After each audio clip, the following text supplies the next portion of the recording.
Meron pong isang napakalaking galaw ang nangyari kay XRP kung saan mahigit $845 million ang na-realize na kita or realized profits sa loob lamang ng isang araw. Hindi ito basta-basta galaw, kundi maaring sinyales na may malaking pagbabago na naman sa presyo ni XRP. Kaya sa video na ito ay aalamin po natin ang buong kwento sa likod ng biglaang bintahan na ito. Ano ba ang ibig sabihin nito? Bakit maraming holders ang sabay-sabay na nagbenta? At ang pinakamahalaga po sa lahat ay bababa na ba talaga si XRP or may pag-asa pa bang makaahon? Kaya yan po ang siyang ating pag-uusapan sa video na ito. Pero bago po tayo magpatuloy ay pakibasa na lamang po muna ang disclaimer dito po sa ibaba ng ating screen. At ayan, si XRP po ay kasalukuyang gumagalaw sa presyo na nasa $3.15. Pero kung babalikan natin ang mga nakaraang araw ay umabot ito ng hanggang $3.66. Ibig sabihin ay bumaba siya ng halos 0.50 mula sa kanyang pinakakamakailang peak price. Ayon po sa mga chart ay tila parang sideways o walang malinaw na direksyon ang kanyang galaw sa ngayon. Ang presyo naman po na $3 ang itinuturing na critical psychological support. Kapag bumaba pa si XRP dito ay baka mas lumala pa ang bintahan. Kaya marami ang nagbabantay kung kakapit pa ba ang support level na ito or hindi. Ngayon, ay bakit po sabay-sabay ang mga holders sa kanilang pagbenta?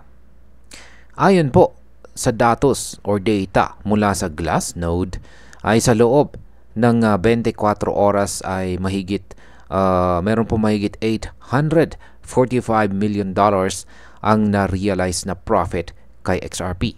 Ibig sabihin nito ay marami sa mga long-time holders at mga bagong traders ang sabay-sabay na nagbenta upang kunin ang kanilang tubo o yung kanilang kita, or in short ay nag-take profit.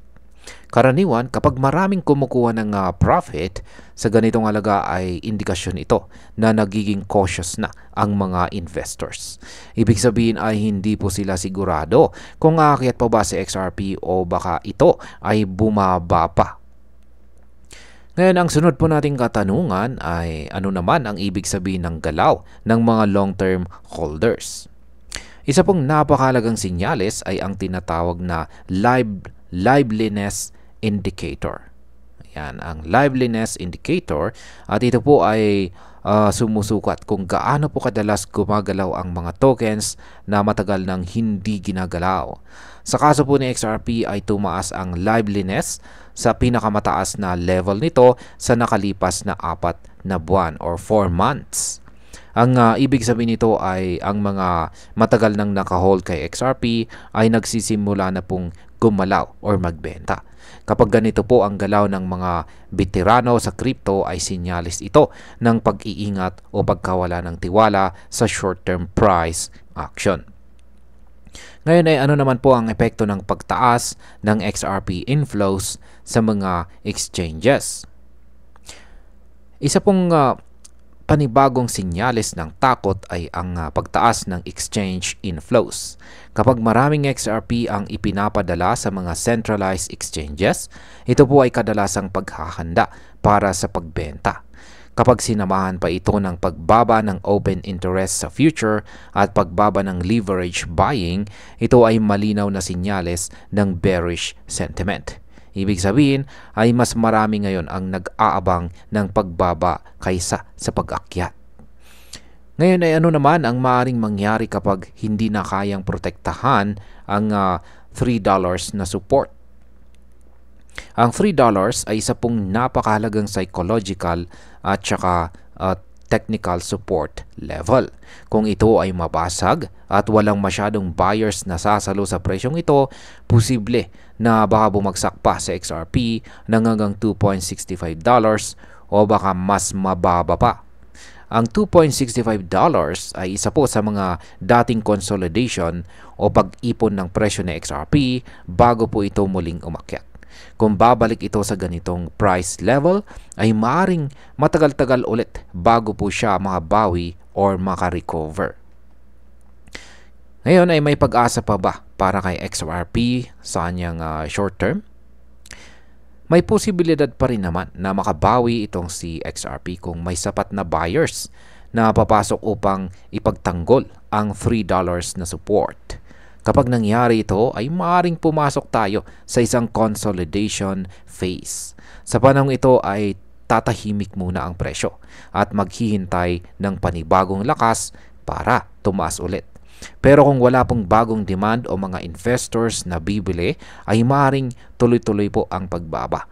Lalo na kung ang market sentiment ay patuloy na negatibo.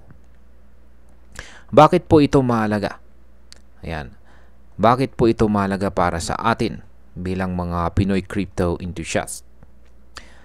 Ayan. Una po sa lahat, hindi ito panahon para maging pabigla-bigla sa pagpasok ng malalaking kapital kay XRP. Ang sitwasyon ay hindi pa malinaw kung ito ay bounce lamang o tuloy-tuloy na pagbaba. Pangalawa, dapat po nating bantayan ang kilos ng mga malalaking holders at kung paano po sila tumutugon sa market. Kapag ang mga matagal ng may hawak or may XRP holdings ay nagsisimula na pong magbenta, dapat po tayo maging maingat. Ang kanilang kilos ay madalas na nauuna sa galaw ng market. Pangatlo, kung may hawak na tayo na XRP, ay kailangan po natin na maging disiplinado. Mag-set po tayo ng stop loss kung tayo ay nagtitrade o magkaroon po tayo ng malinaw na plano kung kailan po tayo magbebenta or magho-hold. At ayan, bilang panghuli, para sa akin ay hindi pa ito ang tamang panahon para sumugal ng malaki kay XRP. Ang presyo po ay nasa napakasensitibong punto. Ang biglaang bentahan na umabot po ng halos $845 million ay hindi po natin dapat baliwalain. Mas maiging bantayan po natin ang galaw ng presyo sa $3 na support level. Kung ito po ay kakapitan, ay baka magandang pumasok muli sa mas ligtas na presyo. Pero kung ito po ay mababasag, ay mas mainam na maghintay na lang muna at wag po tayong maging sakim. Ang crypto ay mabilis po magbago. Kaya ang disiplina sa pag-trade ay mas mahalaga kaysa sa paghabol ng kita. Si XRP po ay isa sa mga matitibay na coin, pero kahit siya ay hindi po ligtas sa bintahan kapag nagpanik ang buong market. At ayan, hanggang dito na lamang po tayo sa video na ito mga ka-crypto. Marami pong salamat sa panonood. Ingat po tayo lagi at God bless po sa ating lahat.